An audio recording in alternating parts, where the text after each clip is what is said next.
ano naman kasi ng DOST na itulong doon, syempre yung Kindryer. Malaking ano talaga noon eh, kasi yung dati kasi gawa namin, yung mga, hindi yan siya nakakakindray. So, after nung naano ni Ramon sa DOST, kaya yun, nagkakaroon kami ng Kindryer, nagkakaroon na rin kami ng magandang market kasi nag-ano talaga sila regarding sa quality.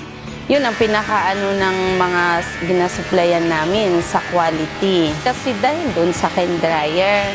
Kasi kung wala ang Kindryer, hindi talaga sabi mong may quality ang moldings. Marami ng tao na mapasukan ng trabaho kasi hindi man kasi lahat na ano na isang tao lang pwede mo ano kasi by area ganon. So iba-ibang work 'yon. So kailangan talaga ng tao. Maraming tao na ang nakapasok din talaga. Kasi dati parang okay lang sa amin, once a month makakapag-deliver kami ng kadalawa, kaisa. So parang okay lang 'yon.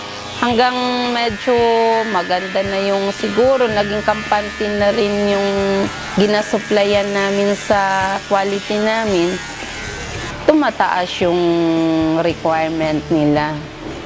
So, talagang malaking pasalamat namin sa DOST nung time na, yun na nga, yung technology about sa hand drying na gisagis nila na ganito.